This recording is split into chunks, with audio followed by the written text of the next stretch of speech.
All right, guys, we got David Perdew. Don't call him Dave because only his dad calls him that. He'll beat you up, you do. Welcome, Dave. David. Okay, so I got two older. My dad and my brother both go by Dave and David, so I get it all screwed up in my family. Yeah. David is actually he's the owner of the Novice to Advanced Marketing System, aka also known as NAMS. It's also part of Workaholics Anonymous. I know some entrepreneurs out there are part of that too. Recovering journalist turned marketer, go figure. He's responsible for helping thousands and thousands of business owners over the year get through. The number one thing is to help their business get to that next level, no matter where they're at in their business. So Dave, appreciate you being on here today and sharing this fine knowledge you have with us, brother. Thank you, man. I appreciate that. Absolutely. So, and I also love being able to see you at the events that we go to. So, that's coming up soon. Absolutely. We're going to get a chance to hang out here in, what's it, about a week and a half? So I'm looking forward to it. So Dave and I both met at a mastermind through Matt Bazak. Thanks, Matt. I know you're out there listening to this. And Dave and I connected, and it was one of those things where it was love at first sight, right, Dave? Yeah. It's like, who is this guy, right? Pushing all my buttons, man. You were pushing all my buttons. Pissing me off left and right. That's right. That's right. You're one of those guys, Daryl, that does not let a person off the hook. There's hooks out there. So there's hooks, man. Well, my whole philosophy is like never leave a Marine behind. We get that from the Marine Corps side of it. And I just wanted to say, I appreciate what you're doing on the business entrepreneur side of it. And I know you've got some gold nuggets to lay on us today. What's the first earliest memory you have around money and being an entrepreneur? How did you start out in business? Starting out in business. So I guess, the earliest that I would have is, actually the earliest is when I was waiting on the tooth fairy to bring me some money for some tennis shoes when I was just like, 4 or 5. And so I remember we were living in a little block house, and it was one room, and my bed was at the end of the room and the TV in the living room was at the other end. And I remember waking up and thinking, the tooth fairy has come and left me enough money to buy tennis shoes. And I had no idea that it was my mother, of course, putting the money in there. But that was my first memory of money and learning what you could do with money. Then after that, it was, you remember Boys Life magazine from the Boy Scouts day? Yes, Boy Scouts. I was kicked out when I was, I think it was. My mom was the den mother, go figure, right? Yeah, well, that's probably why you were kicked out, right? So when I was in the Boy Scouts, I got Boys Life magazine, and in the back of the magazine, there were always these ads for selling cards and seeds, and whatever the season was, you would sell, right? And you could earn enough to get a bicycle or get a baseball bat or to get a ball glove. And I got a baseball bat and a ball glove by hitting my neighbors up and earning enough by selling seeds and cards. That's what I did for a couple of years. So I was 8 or 9 when that happened. So 8 or 9 years old, you remember back in the day that you would go out and help people in the neighborhood. You just kind of go around. How did you go out and get business? What was your marketing plan? You had a business plan, right? I mean, come on. My business plan was, what did I need? How much money was it going to take? And how did I come up with it? So, actually, I must have been, I was about 9 or 10, because we had moved out into the country at that point. And it was 3 miles from town. And so I was going on my bike. I was going around to all the people I could find and knocking on their doors and saying, here's my cards. Would you take a look? And this would be like July. And we're selling Christmas cards, right? So here's my cards. Which of these would you like to buy? And so. I think if I recall the story you shared with me, you were trying to sell, and don't get me wrong, I don't know if it's politically right. We're trying to sell Jewish people Christmas cards. Does that sound accurate? No, that's not me. That's not me. I didn't even know any Jewish people. I grew up in Indiana, and it was, it was white bread all the way. Okay. Yeah, it was white bread all the way. I didn't know how to eat anything that was ethnic food or any of that kind of stuff until I moved away when I moved to New York when I was 23 or 24. All right. That was a total different conversation. I apologize about that. That's all right. It's all right. So as you kind of move forward in time, Tell us more about some of the stuff you've done with entrepreneurs lately. What are some of the biggest lessons you've taken away in the entrepreneur story? Because I know everything's been all roses for you your whole career. Oh yeah, absolutely. It's always all roses, right? So the thing so you actually called me out on this. You called me out on this the first Me? time I I met did you. something Yes. right? I didn't say you did it right. Oh, I okay. said you called me out on it. And you called me out on this whole mismatching concept, right? I don't know what you're And talking about, Dave. yeah, I know you don't know what I'm talking about. So basically the mismatching, as I understand it, was that if you tell me that I can't do something, that's when I do it, right? And Mm-hmm. I've actually written a post on my blog about my first money being made online was because somebody told me I was a starter, not a finisher. Mm-hmm. And boy, did that make me mad. I was at Mm. a workshop, right? And so I was sitting in the front row of this seminar, and the guy from the stage, he was talking about productivity, getting things done. And my question was, and I thought I was being, sucking up to the speaker, basically. I thought I was asking an easy question because I said, how do you get stuff done when you got so many ideas and all of your ideas you got like are 80% done? And he just walked right up to me and he said, you, my friend, are a starter, not a finisher, and you'll never get anything done. And boy, that just flew all over me. I hadn't made a nickel online at that point. This was like 10 or 12 years ago. Gosh, maybe longer than that. Golly, probably 15 years ago. But anyway, um, um, that just flew all over me. And I, within a couple of weeks, had my first $1,000 from doing online business.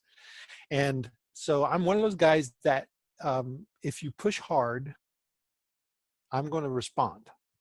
And it's not always in the way you think it's going to respond that I'm going to respond. And so what I do today is a little contrarian, always on with my products and my services. I started a workshop that's called the NAMS workshop. We did 14 of them, and I got a huge branded following on this, that people loved this workshop like a family. And I started it because I went to an event, and it was one of those events where the 9 speakers through the day, I drove people to the back of the room with these hyped up presentations to drop, $2,500. So that was, that's how I started my workshop. I said, we're going to do a workshop that teaches people, and we're not going to do it like that. It's going to have integrity, and it's going to have people can hang on to their wallets, and we'll just continue to do that. And that's how we built our brand around integrity, and we have a really good reputation because of that. So that served me really well from that perspective.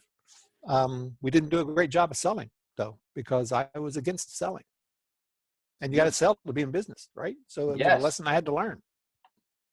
So the biggest lesson is don't be against selling. So you're trying to say Ever. Yeah. ever. You always have to sell. If Yeah. you're going to be in business, you are, and I don't like to call it selling still today. It's actually serving, because if I am trying to sell you something you don't want or need, then that's a disservice to you.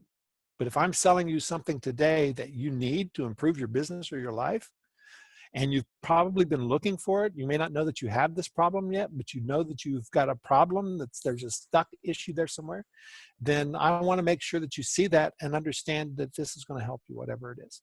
Absolutely. Right? And one of the golden nuggets that Dave's underlying right there, I've seen a lot of times with business owners, is they don't value what they have.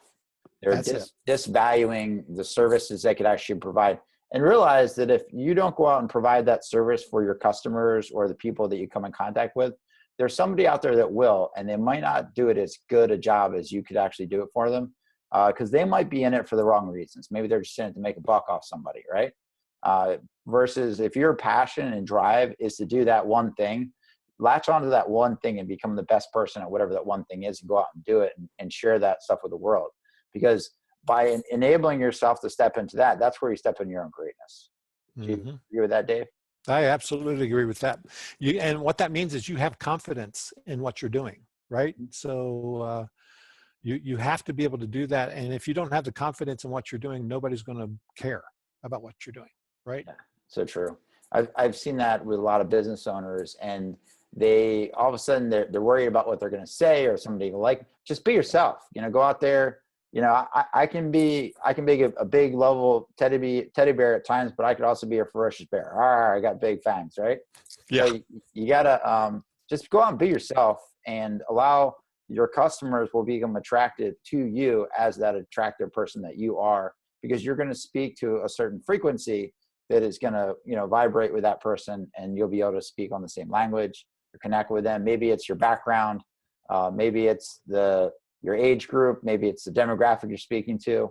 Whatever it is, your story will connect with them, and when you connect with them, you're going to be able to take your life to that next level. And that's what I've seen happen, time and time again with entrepreneurs out there. Yeah. So let me give you an example of that that kind of shocked me, because when I started this workshop that I did from 2009 to just last April, we did our last one last April. And we can talk about why you have to make a decision sometimes to end something that seems to be a big success, right? And we'll get to that in a second. But when I started this workshop, I didn't have any idea who my demographic was, right? And so after 3 or 4 workshops, I noticed that the audience had a lot of gray hair in it. And I started paying attention to that. And I did a survey of my entire list at that point. And I had a 42% response to the survey, which is unheard of. And our demographic was, I know it was 85% was over 45 years old. 63% were women, and nearly everybody was in some kind of transition, because what we were teaching at the workshop was university levels. So we would do a NAMS 100, 200, 300, and 400 based on where you were in your experience level as a business person. 100 being, I think I want a business, but I'm not sure. 400 being, I've got a really well-oiled business machine that's running. And, we taught at different levels. So people were in transition always. And what I noticed was this was the group that I was attracting. And I had no idea that this was who I was attracting, but I started playing to that group. And so somebody told me, one of the speakers, we've had over 135 speakers at the workshop, and one of those speakers came to me one day and he said, you really could just brand yourself as kind of the internet marketer guru to old guys. And I thought about it, and I thought, well, that doesn't sound all that great, but it's kind of true, because I attract the older crowd. I'm going to be 65 this year, and we're humming right along. So, and people live to be 85 and 90 now regularly. So we got to have something to do for the last 30 years. Right? Yeah, you got a lot of time on your hands too. Yeah. You're doing a lot of traveling. You're a big Alabama fan, right? Roll Tide, right? Roll Tide. Yep, that's right. That was some championship game, was it not? It was, yeah. Yeah, it was a tough one for you to swallow at the end of the day, but we try to ignore that. Yeah, that was a hell of a game. You got to look at it. What are some of the things that you've learned from Coach Saban? I know you get a chance to go to Saban, and he's just as good a coach. It could be in the business world as he is on the football team. So so the home games are on Saturday in Tuscaloosa. We have season tickets. We go to the home games, and now we get tickets to what's called Nick at Noon on Friday, which is the Nick and 500 of his closest friends who pay $50 to have lunch, right? And he comes continuity program, right? It's a continuity program, but it is charitable. It all goes to Nick's Kids, which is a charity organization. That's awesome. Yeah, and they do great work, by the way. And so anyway, he comes out and he talks for 20 to 30 minutes, and it's behind the scenes stuff. And and I love it, because my wife sits there. My wife's a football nut, right? And she eats it up. She's nuttier than you are. Oh, I don't know anything about football. She's the one that knows everything about football. She even has her own book called the Southern Girls College Football Guide. Yeah, SouthernGirlsCollegeFootballGuide.com. Yeah. That's her.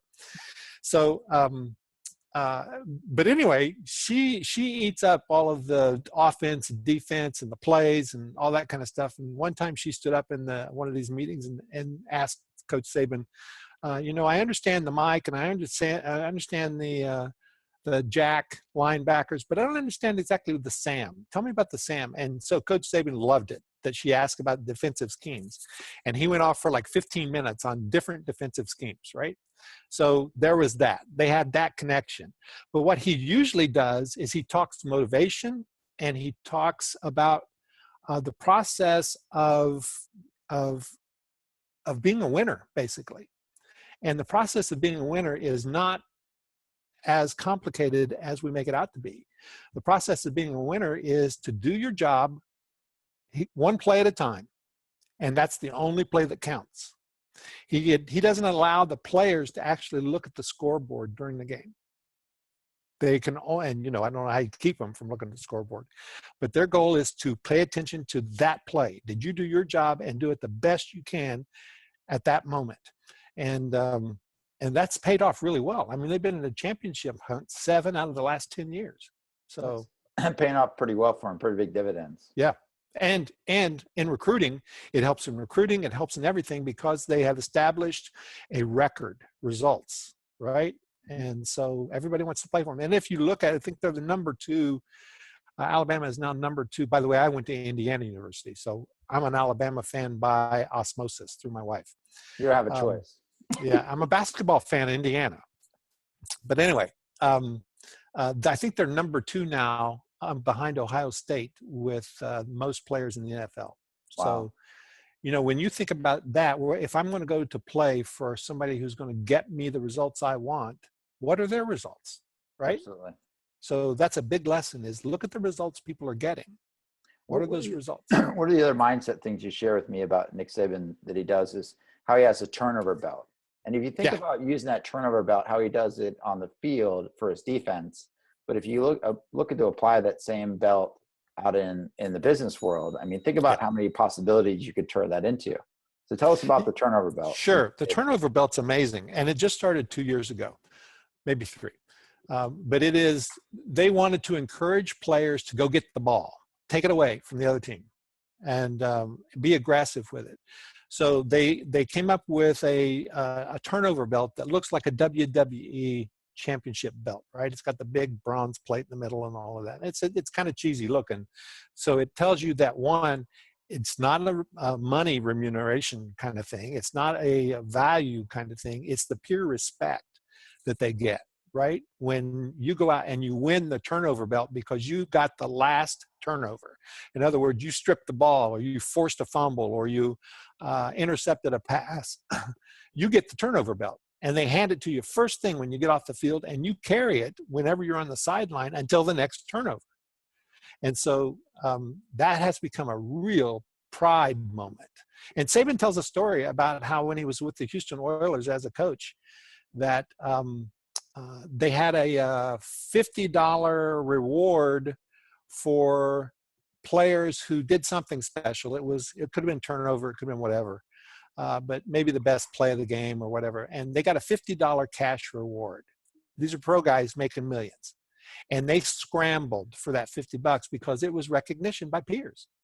That's what he was interested in. Recognition by peers. I think there was a coach in New Orleans that got a little bit in trouble for doing something. Yeah, that's different. That was a bounty. Yeah, they don't do that. We're not promoting bounties, guys. No. It's how do you take a belt, a WWE belt, right, and turn that into something that becomes a national championship type team? So that's a really interesting thing, because number one defense in the country, right? Yeah, absolutely. And if you look at your business, and you have, and we're trying to start doing this now. We have a meeting with our insiders members every Thursday, and we really want to highlight people in that meeting. The meeting's not about us every time. We want to always highlight people and talk about what they're doing.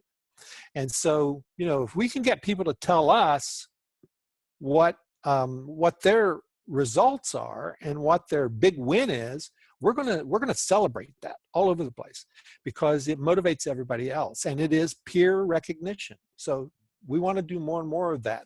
We don't have a turnover belt to give them, but we do. Now, we did start the Insiders Club. Maybe you can come up with something, huh? We did have something. So when people started, we have these 12 monthly challenges.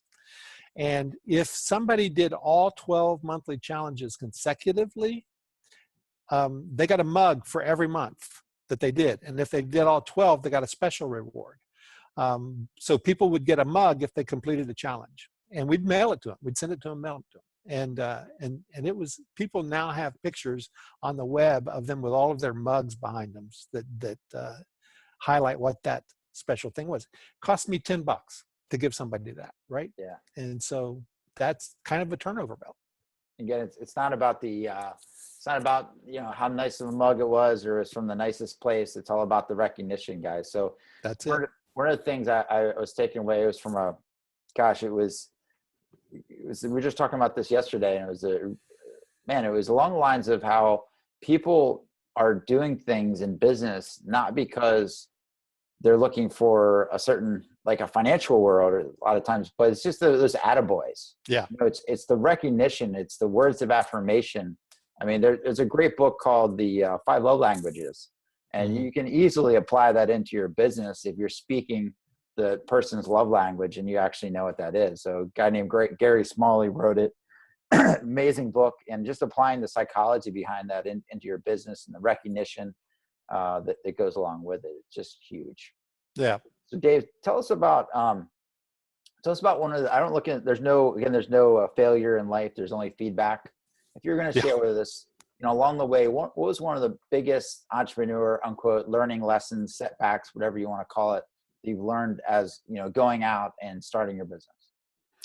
Well, unfortunately or fortunately, I get these lessons every day.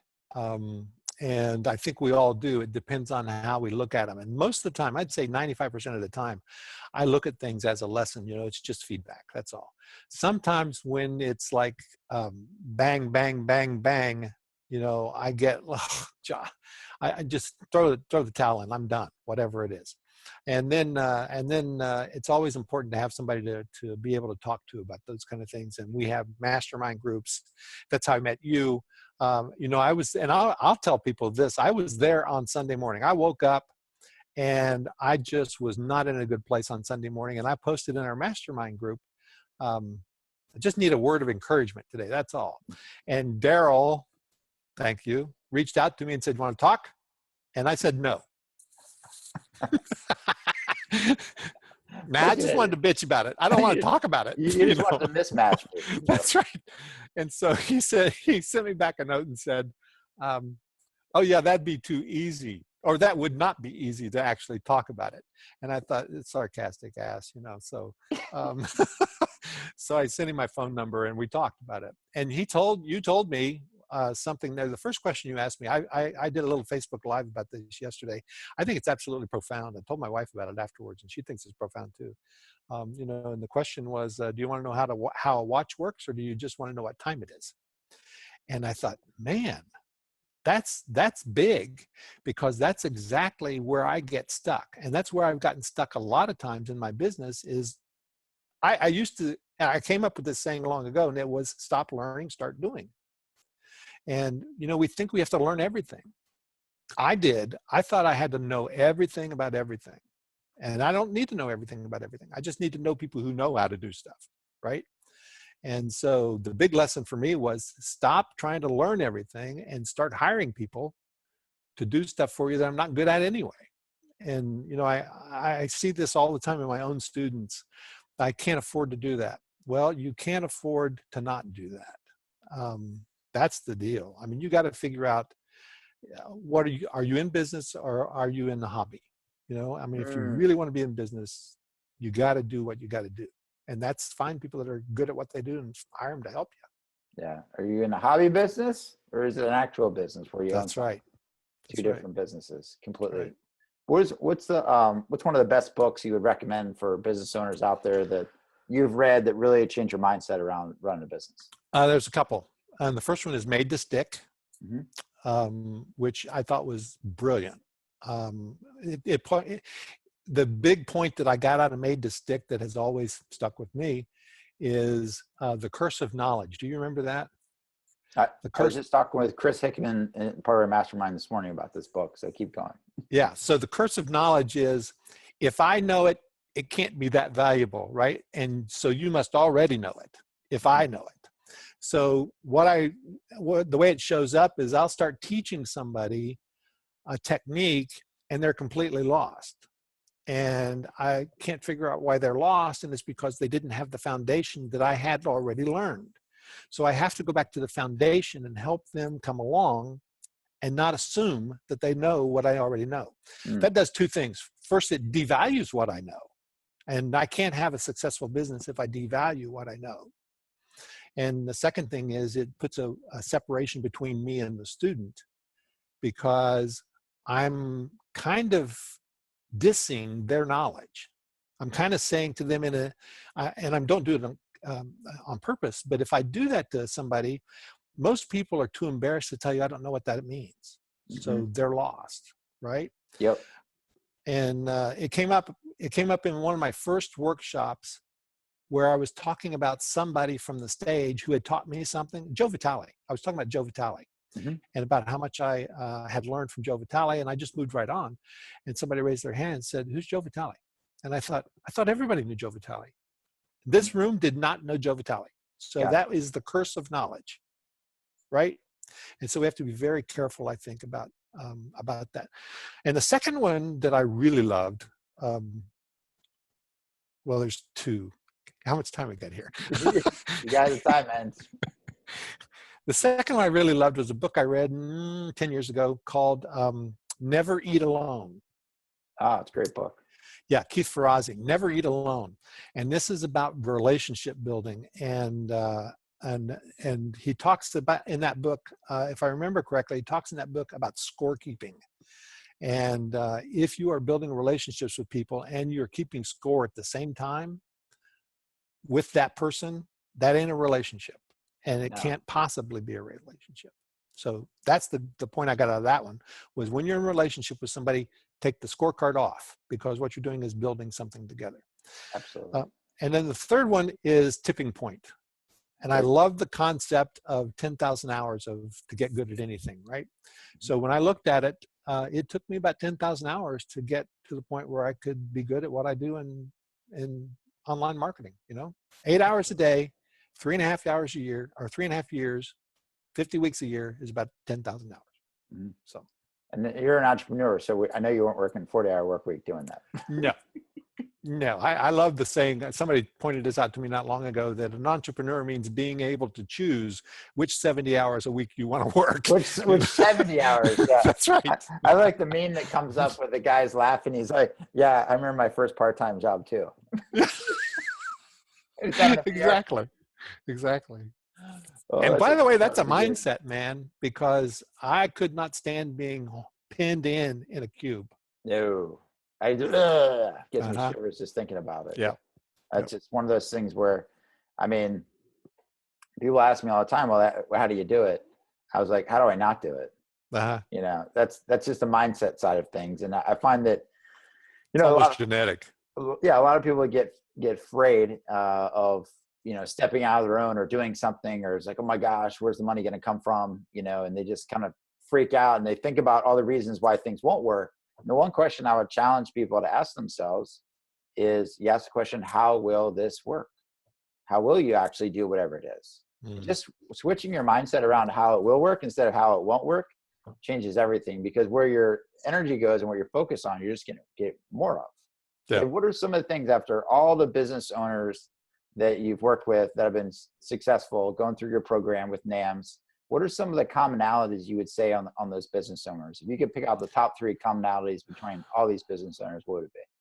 Yeah. So the first one, I actually said it earlier, is when people say, I can't afford that. Mm-hmm. You just alluded to it there. You got to flip it, because it's not, I can't afford that. It is, how can I not afford that? That's the question to me. And so when people actually figure that out, and it took me a while to figure that out too, is that I actually have to invest in my business. I have to put money into it. And sometimes that means robbing Peter to pay Paul to get that done.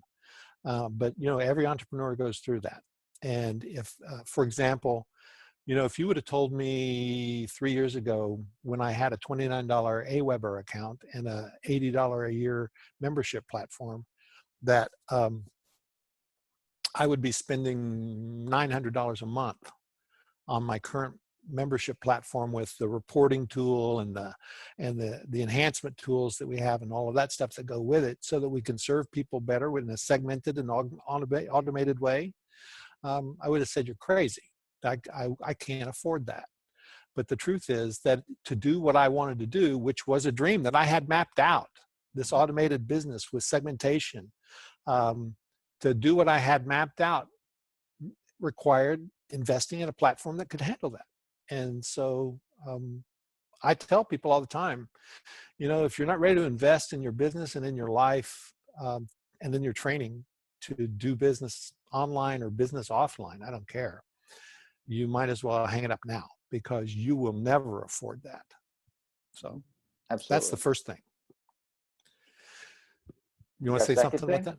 Yeah, no, I agree with you. To be able to invest into yourself. I know I invest in myself time over and over and over, whether it's going to travel around the country to meet with entrepreneurs, whether it's going to invest in classes, whether it's, investing into a mastermind you're a part of, to get around like-minded individuals, spending time with guys like Dave and outside of just, having calls like this, getting inside each other's businesses. Yep. I have mentors of mine, and we beat each other's businesses up, and we welcome it, because that's the only way you're going to get better, stronger, faster, is to collapse that time period. So I 100% agree with what you're saying there. Yeah, and that's really hard too sometimes, because you have to really open yourself up to criticism. If you don't take criticism well, you don't see it as something valuable, it gets difficult. And I have had a thin skin in my life. So yeah, I'd rather be criticized by somebody who knows what they're talking about and has experience with getting there, because that criticism is going to save me a lot of money, and I could take some hard feelings for a few minutes rather than spend thousands of dollars to figure out that wasn't the right thing to do. Yep. I'm totally Absolutely. okay with that. Yeah, I'm with you on that. So the second thing I would talk about is probably relationships. A couple of years ago, President Obama, and this was a snippet that was taken out of context, said, business owners, you didn't do this alone. And, the internet, my entrepreneurial friends exploded.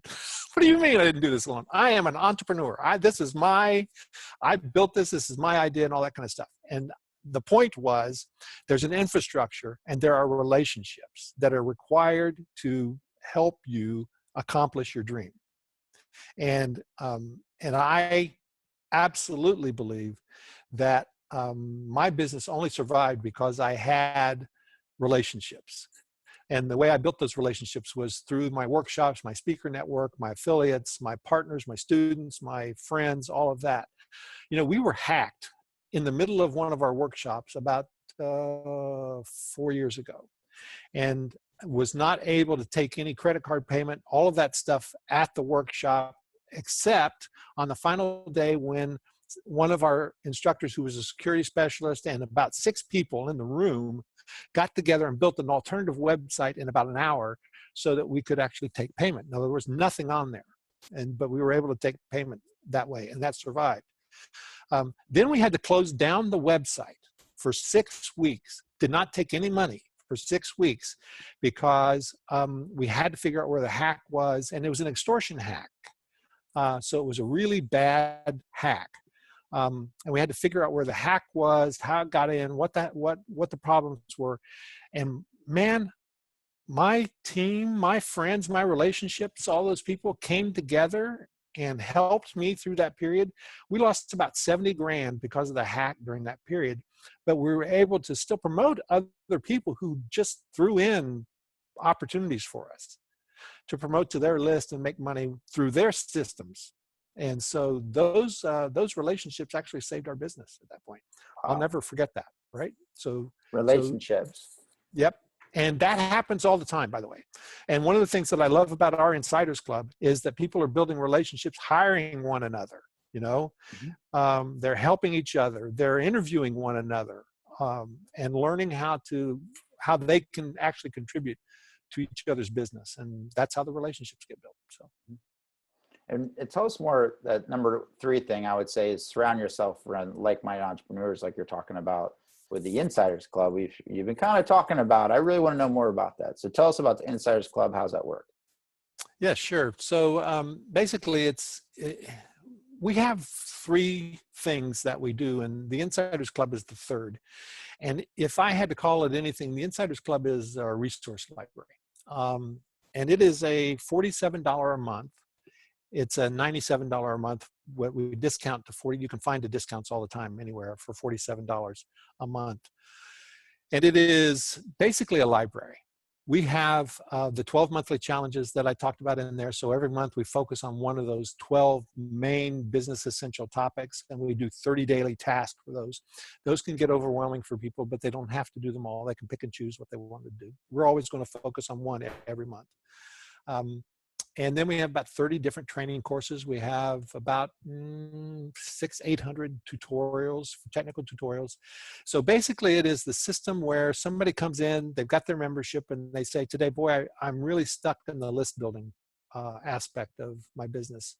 What do I need to do next? Well, you go to the shelf, you pull off the list building course that we have, that we've created, and there it is.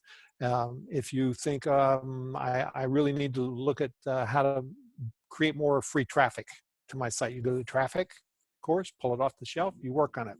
So it's like having your own library where you can go in and pull out whatever training that you need at the moment to improve your business. And that's so for those people who aren't internet marketers out there that maybe understand some of the terminology, it's basically, it's a business in a box where you can go in there and take out step 1 is this, step 2 is this, step 3, and you can move all the way through. Depending on where you're at in your business, you might need something different. So it's that access to the library. It's like I can go down the library, I can check out whatever book I need on demand, get whatever I want at that point in time, no questions asked. Yeah, and apply it to your business. So, you know, when you say business in a box, a lot of people think that you're talking about a push button system, and that's not what this is. This is, you have your system. And I absolutely believe there's no such thing as a push button system. Sure. I absolutely believe that, you know, if you're going to make an apple pie, you got a recipe that your mother gave you. If I'm going to make an apple pie, I got a recipe that my mother gave you, and it's not going to be the same. It's probably going to involve apples, and it's probably going to involve a crust. Because you said, yeah, your mom's recipe, you gave it to me, and I used it, but yours is going to be different. Yeah, that's right. Different apples, right? That's right. That's right. It's all different. It's all different. So yeah, that's what the Insiders Club is, and it has been. That's the reason when people come to the Insiders Club, they stay for a long time. We have people in there who've been in there for 4 or 5 years because the training just continues to get updated, and it's always available. Yeah. To them. So. You're always having updated training and new information. I know you've done a lot of events in the past, and you have, you know, monthly calls, and you know, it's very it's hands-on. a huge community of people who are supporting one another. That's huge. That's what that is. Yeah. Awesome. If you're going to give one parting shot, if you were going to have a conversation with the younger entrepreneur of David Perdew and have one piece of communication like to pass on to him in a conference call or a setting, how would you break through to that individual, and what would you share with them to do in the business that they hadn't actually even known to do yet? Yeah. So if I could talk to me 30, 40, 50 years ago, I would say, don't make it so hard. It does not have to be hard. Go with the flow a little more, because people are going to guide you along the way if you just pay attention. And you don't have to work your butt off all the time to make something happen. If you're pushing, my wife states it this way: if it is not simple, it's not God's plan. If it is chaos, you shouldn't be in the middle of that. So that's kind of what I believe. If it's not simple and it doesn't flow well, then we probably shouldn't be doing it, because we need to be simple. Huge insight. Again, if you're not in your flow state, is what David's talking about, and what you're truly brought here to do, then get the hell out and run for the hills. That's right. Find out what that is really fast. And by the way, that's our first program that we have, which is clarity. Right. Number one thing that people hire Dave for is getting clarity in their business, doing that right there. That's it. All right, guys. Thanks a lot, Dave, for coming on today. And we'll see you guys around the block on the Money Mindset Chronicles. Thank you.